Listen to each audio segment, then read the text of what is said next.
আসসালামু আলাইকুম রহমতুল্লাহি ওয়া বারাকাতুহু। সম্মানিত দর্শক, আমাদের প্রিয় মাতৃভূমি মার্কিন যুক্তরাষ্ট্রের যে বদনজর, সেই বদনজরের মধ্যে পড়েছে। এই বদনজর থেকে কিভাবে রক্ষা পাব? তাবিজ কি, কওয়াজ কি, দোয়া কি, দরুদ কি? ২ নম্বর হলো যে আমাদের সঙ্গে আমেরিকার যে সম্পর্ক এই মুহূর্তে, এটা আমেরিকার সঙ্গে দুবাই, সংযুক্ত আরব আমিরাত, কাতার কিংবা সৌদি আরবের যে সম্পর্ক, সেই সম্পর্কের মতো নয়। আমেরিকার সঙ্গে সিঙ্গাপুরের ভালো সম্পর্ক, জাপানের ভালো সম্পর্ক, এমনকি ইউরোপের যে দেশগুলোর সাথে সম্পর্ক রয়েছে, এগুলিকে বলা হয় বাইল্যাটারাল রিলেশনশিপ, দ্বিপাক্ষিক সম্পর্ক। আমেরিকা লাভ করে, জাপান থেকে শোষণ করে তারা লাভ করে ধরুন ১০০ টাকা, কিন্তু জাপানও আমেরিকার ইকোনমি ব্যবহার করে তাদের কৌশল দ্বারা অন্তত ৮০ টাকা তারা লাভ করে নিয়ে আসে। কিন্তু আমাদের সঙ্গে আমেরিকার যে সম্পর্ক, এটি অসম। এই সম্পর্কে তাদের সঙ্গে বিজয়ী হওয়ার, লাভবান হওয়ার, নীতিগতভাবে মার্কিন এবং বাংলাদেশ যে ট্রেড পলিসি, সেই পলিসিতে আমরা ভালো কিছু করব, এটা সম্ভাবনা 0%। এই যে আমরা এখন গার্মেন্টস এক্সপোর্ট করি, এটা আসলে এই ব্যবসাটা, গার্মেন্টসের এই ব্যবসাটা ভালো ব্যবসা নয়। এখানে ৪০ লাখ লোকের কর্মসংস্থান হচ্ছে, ঈশ্বকে সব ঠিক আছে, কিন্তু আমরা যেভাবে এক্সপোর্ট করছি বা যেভাবে আমাদের গার্মেন্টস কোম্পানিগুলো বেড়ে উঠেছে, এটা কোনো দিন কোনো অবস্থাতেই ভারী শিল্পের মর্যাদা পাবে না। অর্থাৎ এখানে যারা চাকরি করবে সারা জীবন তাদেরকে এই ফকিরের মতো চাকরি করতে হবে। প্রভিডেন্ট ফান্ড, গ্র্যাচুইটি, বোনাস থেকে শুরু করে অন্য যে সকল বিষয় বড় বড় অফিসগুলোতে বা মিল কারখানাগুলোতে থাকে, একটা ওষুধ কোম্পানিতে যে সুযোগ থাকে, এটি গার্মেন্টস কোম্পানিতে কোনোদিন সম্ভব হবে না। কারণ এই মার্কেটটি এতটা অস্থির, আনপ্রেডিক্টেবল, এবং এখানে এত কম দামে সস্তায় পণ্য বিক্রি করা হয়, যারা বায়ার তারা প্রতিটি মুহূর্তে স্কুইজ করতে থাকেন। ফলে আমাদের দেশে দেখুন যে গত ৩০-৪০ বছরে গার্মেন্টস ব্যবসা করে স্টিডি অবস্থায় ৪০ বছরে দাঁড়ানো আছে, একটা কোম্পানি নেই। বাংলাদেশের প্রথম গার্মেন্টস, দেশ গার্মেন্টস কোথায় আছে এখন? সানম্যান গ্রুপ, মেজর মান্নান, আজিম মান্নান গ্রুপ নাই। প্রায় ১.৫ লাখ লোক চাকরি করত সেই অপেক্স গ্রুপে, নাই, জিরো। বেক্সিমকো গ্রুপ বন্ধ হয়ে গেল। এইভাবে বাংলাদেশে যে সকল বিখ্যাত গার্মেন্টস কোম্পানিগুলো ছিল, যারা মানে সেই ৮০-র দশক থেকে কাজ করেছেন, তারা একজনও নাই। শুধুমাত্র কোরিয়ান যে কোম্পানি আছে ইয়াং ওয়ান, তারা টিকে আছে। এর বাইরে দাদা সাভার, দাদা যাকে বলা হয় ঢাকা, মানে এটা কোরিয়ান কোম্পানি ছিল, খুব বড়। চাইনিজ লিংফুং নামে খুব বড় কয়েকটা গার্মেন্টস, একটা গার্মেন্টস ছিল ইপিজেটে, একটাও নাই, সব শেষ হয়ে গেছে। মানে এখানে আসলে রাতারাতি করে সবাই আসে, ৮ বছর ১০ বছর কাজ করে, কেউ সাস্টেন করে, কেউ সাস্টেন করে না, কিন্তু ২০ বছরের পরে আর এখানে কেউ সাধারণত টিকে থাকে না। এমনকি এখন ধরেন খুব বড় ব্যবসা করছে হামিম গ্রুপ, ব্যবসা করছে, ভালো না। ভিতর গিয়ে দেখেন ভালো না। হামিম গ্রুপের যে ভাই, ছোট ভাই, সেও ব্যবসা, শারমিন গ্রুপ, কিন্তু গিয়ে দেখেন ব্যবসা ভালো না। ওদিকে ওই যে সালাম মুর্শিদি, কুতুবুদ্দিন সাহেব, এনভয় গ্রুপ ছিল, তাদের ব্যবসা কিন্তু ভালো না। এখানে যারা যারা মানে খুব ভালো করছে, আমার গার্মেন্টস ফ্যাক্টরি যারা ভাড়া নিয়েছিল, সেই ভদ্রলোক, ওদের হলো কি গ্রুপ যেন নাম মনে আসছে না, তো তারা ১০ বছর আমার ফ্যাক্টরিটা চালালো। করোনার সময় আমার ফ্যাক্টরিটা বন্ধ করে দিল, এরপরে তারা অন্যান্য ব্যবসাতে খুব ভালো করেছিল। গত ১০-১২ বছরে তারা খুব ভালো করেছিল। তো সেই ব্যবসা প্রতিষ্ঠান আবার তার আগের মতো ভালো নেই। এখনো তারা মানে যে অবস্থায় টানাটানি চলছে, দেউলিয়া হয়ে যাওয়ার মতো অবস্থা। আমার কিছু বন্ধু বান্ধব আছে যারা টেক্সটাইলে খুব ভালো করেছিলেন, এক একজন হাজার হাজার কোটি টাকার মালিক হয়েছেন, এখন হাজার হাজার কোটি টাকার ব্যাংক ডিফল্ট হয়ে গেছেন। এই যে গার্মেন্টসের ব্যবসাটা, এটা আমাদের দেশে আসলে ভালো না। এর তুলনায় জাহাজ ভাঙা শিল্প, জাহাজ নির্মাণ শিল্প, চা শিল্প, এমনকি চামড়া শিল্প, এগুলো মোর স্টেডি। এগুলো আরো মানে এক্সপোর্টের ক্ষেত্রে এখানে আপনি নির্ভর করতে পারেন। এমনকি পাট শিল্প কিন্তু সেই 50-এর দশক থেকে এখন পর্যন্ত টিকে আছে, কিন্তু গার্মেন্টসটা কিন্তু ওইভাবে টিকে নেই। এমন অনেক মানে পাট শিল্প আছে বহু বছর, 40, 50, 60 বছরের পুরনো পাটকল কিন্তু এখনো চলছে। তো সেই দিক থেকে যে আমেরিকার সঙ্গে আমাদের যে ব্যবসাটি, গার্মেন্টস রিলেটেড যে ব্যবসাটি, এটি স্টেবল নয়। আবার আমেরিকা আমাদেরকে ধরেন বিভিন্ন সময় পাওয়ার সেক্টরে যে ইনভেস্টগুলো করেছে, অনেকগুলো কোম্পানি ওরা ওদের দেশে দেউলিয়া হয়ে গেছে, তারা আবার এগুলো বিক্রি করে গেছে বিভিন্ন কোম্পানিতে। তো ফলে আমেরিকা সাথে আমরা সম্পর্ক স্থাপন করে ব্যবসা বাণিজ্য করব, এটা হবে না। 2 নম্বর হলো যে আমেরিকা এখানে এর বাইরে কি করতে পারে? এর বাইরে এখানে তারা একটা সামরিক ঘাঁটি করে আমাদের কাছে অস্ত্র বিক্রি করে আমাদের এই ভূখণ্ডে, এই এলাকাতে তারা অশান্তি তৈরি করে বিরাট একটা অস্ত্রের বাজার তৈরি করে ফেলতে পারে।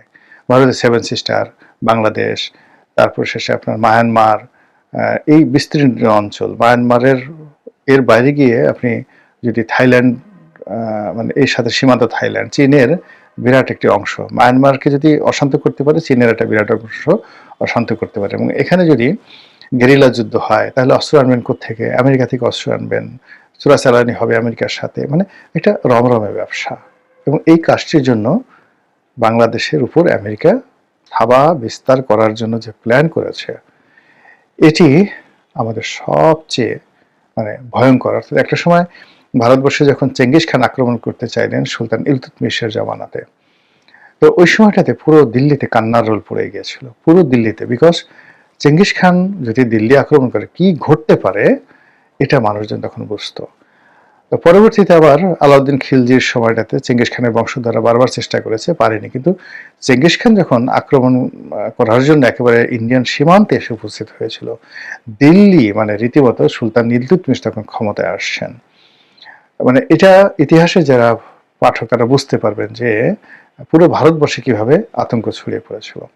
কিন্তু আমরা এখন মানে এই মুহূর্তে বাংলাদেশের উপর আমেরিকার যে কালো ছায়া পড়েছে, সেই কালো ছায়ার কারণে আমাদের সামনে যে ভয়াবহ বিপদ এবং বিপত্তি আসছে, আমরা সেই মধ্যযুগের মতো রাজনৈতিক সচেতন নই। যদি রাজনৈতিক সচেতন থাকতাম, আমরা কিন্তু কান্না করতাম, প্রচণ্ডভাবে কান্না করতাম। আমাদের সীমান্তে, এক সীমান্তে, মায়ানমার সীমান্তে প্রায় 15 লক্ষ রোহিঙ্গা আমাদের সীমান্তের এই পারে, আর ওই পারে আরো প্রায় 8 লাখ রোহিঙ্গা। এই 15 লাখ আর 8 লাখ, 23 লাখ রোহিঙ্গা সশস্ত্র, এর মধ্যে একটা বিরাট অংশ সশস্ত্র, যাদেরকে ট্রেনিং দেওয়া হয়েছে যুদ্ধ করার জন্য, এবং তাদেরকে নিয়ে আমেরিকা খেলছে, তাদেরকে নিয়ে চীন খেলছে, তাদেরকে নিয়ে ভারত খেলছে, এমনকি আমরা বাংলাদেশ, আমরাও খেলার চেষ্টা করছি। এই 23 লাখ রোহিঙ্গা জনগোষ্ঠী, এরা যদি আমাদের দিকে মুভ করে, পুরো চট্টগ্রাম বাংলাদেশ থেকে বিচ্ছিন্ন হয়ে যাবে, পুরো চট্টগ্রাম। আর চট্টগ্রাম যদি আমাদের কাছ থেকে বিচ্ছিন্ন হয়ে যায়, আমরা সমুদ্র বন্দর কোথায়? আমাদের আর কোনো সমুদ্র বন্দর নেই। মংলা দুর্বল বন্দর, ওই যে পটুয়াখালীর যে কলাপাড়াতে একটা করা হয়েছে পায়রা সমুদ্র বন্দর, ওখানে তো কোনো জাহাজই ভিড়তে পারে না। আমার বাড়ির পাশের এলাকাতে এটা ব্যাড ইনভেস্টমেন্ট, এটা ইমিডিয়েটলি বন্ধ করে দেওয়াটা সবচেয়ে বুদ্ধিমানের কাজ। মানে ওখানে যা লস গেছে গেছে, কিন্তু এই কাজটি করা ভালো হয়নি, বরং সেই তুলনায় মংলাকে ডেভেলপ করলে অনেক অনেক ভালো হয়। তো এই যে চট্টগ্রাম বন্দরকে নিয়ে, পুরো পার্বত্য এলাকা নিয়ে আমরা যে অশান্তির মধ্যে আছি, এবং এই অশান্তির বীজ বপন করছে এখন আমেরিকা। তুরস্ক বসে নাই। আপনি বোঝার চেষ্টা করুন, বাংলাদেশের রাজনীতিতে এখন তুরস্ক অত্যন্ত শক্তিশালী ভূমিকা পালন করছে। তুরস্কের এজেন্ট, তারা কোটি কোটি ডলার এই বাংলাদেশে তাদের দালাল ফড়িয়া এদের মাধ্যমে তারা এখানে বিনিয়োগ করছে। এর কারণ হলো তারা একটা ইসলামী বিপ্লব ঘটাতে চায় বাংলাদেশে, এবং সেটাও উপলক্ষ রোহিঙ্গা। এর কারণ হলো এই যে 23 লক্ষ রোহিঙ্গা, তারা 100% মুসলিম। এই 100% মুসলিম রোহিঙ্গা জনগোষ্ঠী যারা যুদ্ধ করতে পারে, এবং তাদের মাধ্যমে চট্টগ্রাম অঞ্চলে যদি অশান্তি তৈরি করা যায় এবং ওখান থেকে যদি একটা ইসলামের মানে আওয়াজ তোলা যায়, তাহলে তুরস্ক এখানে মানে তাদের একটা দ্বিতীয় ঘাঁটি তারা করতে পারে। এই কারণে দেখেন, রোহিঙ্গা সমস্যা হওয়ার সাথে সাথে এরদোয়ান সাহেবের স্ত্রী বাংলাদেশে ভ্রমণ করে গেছেন। এরপরে মাঝে মধ্যেই তুরস্কের লোকজন আসে, এবং এখন এই যে আমি ভিডিও করছি তার একদিন আগে আমি দেখলাম এরদোয়ান সাহেবের ছেলে, তিনি কক্সবাজারে আসছেন রোহিঙ্গা ক্যাম্প পরিদর্শন করার জন্য, এবং অ্যাক্সিডেন্ট করেছেন। এত মহব্বত কেন রোহিঙ্গাদের জন্য তুরস্কের? তারা তুরস্ক এই মুহূর্তে কিভাবে চালাচ্ছে। ভারতের কথা তো জানেনি, সেখানে শেখ হাসিনা মানে আওয়ামী লীগের একটা বিরাট ক্যাবিনেটকে, সংসদকে হাজার হাজার নয় কয়েক লাখ লোককে আশ্রয় দিয়ে তারা ভারতে রেখেছে এই বাংলাদেশের উপর আধিপত্যবাদ দেখানোর জন্য।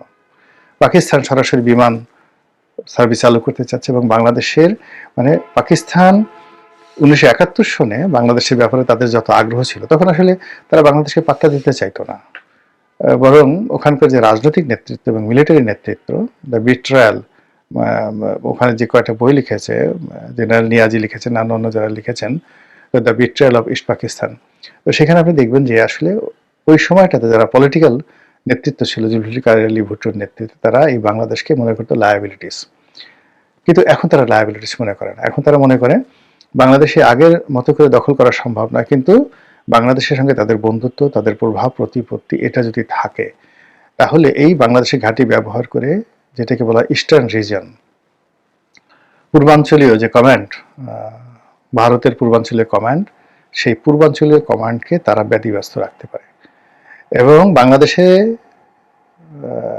যদি পাকিস্তানের তৎপরতা বৃদ্ধি পায়, ভারতের 7 সিস্টার যদি উত্তাল থাকে, তাহলে ভারতকে অন্ততপক্ষে 4 থেকে 5 লাখ অতিরিক্ত সৈন্য এই 7 সিস্টারে সবসময় বিজি রাখতে হবে, এবং এটা পাকিস্তান চাচ্ছে। আর এই যে ভারতের 4 লাখ সৈন্যকে যদি যুদ্ধ অবস্থায় এই অঞ্চলে রাখতে হয়, পাকিস্তানের এই চালের ফলে ভারতের বিলিয়ন বিলিয়ন ডলার নষ্ট হবে। তখন কি হবে, তাদের যে ওয়েস্টার্ন রিজন আছে, মানে পশ্চিমাঞ্চল রয়েছে, এবং এই পশ্চিমাঞ্চল মূলত ভারতের সাথে পাকিস্তানের যে সীমান্ত, পাঞ্জাব এবং কাশ্মীর, এই অঞ্চলে পাকিস্তান আধিপত্য দেখাতে পারবে। বুঝতে পারছেন ঘটনা? চীনও বসে নেই, চীনও বাংলাদেশে মানে ভারতকে নাজেহাল করার জন্য, নিজেদের আধিপত্য বিস্তার করার জন্য, এবং এই অঞ্চলে যাতে আমেরিকা মানে বার্মা অ্যাক্ট চালু করতে না পারে। যদি বার্মা অ্যাক্ট তারা চালু করতে পারে, অর্থাৎ মায়ানমার পার্বত্য অঞ্চল, এই পুরো এলাকায় যদি আমেরিকা তাদের প্রভুত্ব বিস্তার করতে পারে, তাহলে সংশ্লিষ্ট মায়ানমারকে ঘিরে যে চীনের যে রিজিয়নগুলো আছে, সেই রিজিয়নে অপতৎপরতা শুরু হয়ে যাবে, চীনের অখণ্ডতা নষ্ট হয়ে যাবে। তো এই খণ্ডে যদি অখণ্ডতা নষ্ট হয়ে যায় মায়ানমার রিলেটেড এই এলাকাতে, অন্যদিকে ভারতের সাথে যে সকল প্রদেশের সঙ্গে তাদের সীমান্ত রয়েছে, সেখানে অশান্তি শুরু হয়ে যাবে। ফলে চীন বাংলাদেশে মানে দরকার হলে বাংলাদেশে বিলিয়ন বিলিয়ন ডলার বিনিয়োগ করবে, যুদ্ধ করবে, কিন্তু এই মুহূর্তে বাংলাদেশের যে কৌশলগত মানে তার জন্য যে ভূমি, এটি ভারতও নয়, পাকিস্তানও নয়, বাংলাদেশ তার জন্য কৌশলগত ভূমি। এবং এই সব কিছুই হচ্ছে কিন্তু আমেরিকার কারণে, অর্থাৎ আমেরিকা এখানে নজর দেওয়ার কারণেই চীন ভয় পাচ্ছে। আবার চীনের ভয়ের কারণেই ভারত বেপরোয়া হয়ে পড়েছে। আর এই সকল মানে যারা পক্ষ আছে, আন্তর্জাতিক পক্ষ, তাদের প্রিভিলেজ পেয়ে আমাদের মধ্যে যারা ইসলামপন্থী রয়েছেন, তারা ইসলামী খিলাফত প্রতিষ্ঠা করতে চান, যারা বিচ্ছিন্নতাবাদী রয়েছেন তারা চট্টগ্রাম বিচ্ছিন্ন করতে চান, যারা জুম ল্যান্ডের স্বপ্ন দেখেন তারা জুম ল্যান্ড প্রতিষ্ঠা করতে চান, কেউ রোহিঙ্গা ল্যান্ড প্রতিষ্ঠা করতে চান। আর এরকম অবস্থায় একটা মানে দুর্বল সরকার ক্ষমতা এসেছে। বর্তমান সরকার তারেক রহমানের যত সংখ্যাগরিষ্ঠ থাকুক না কেন, এটাকে আপনি শক্তিশালী সরকার বলতে পারেন না, খুবই দুর্বল সরকার। এমনকি ডক্টর মোহাম্মদ ইউনূসের চাইতেও দুর্বল সরকার। আর কদিন পর এটা টের পাবেন। আর এই দুর্বল সরকারের মধ্যে আমেরিকার যে সাম্রাজ্যবাদ খুব দ্রুত এটা বিস্তার লাভ করবে। এখান থেকে বাঁচতে হলে সবার আগে দরকার গণতন্ত্র, সবার আগে দরকার রাষ্ট্রীয় কর্মে জনগণের অংশগ্রহণ, সবার আগে দরকার জনসচেতনতা বৃদ্ধি। আমাদের প্রধানমন্ত্রী, আমাদের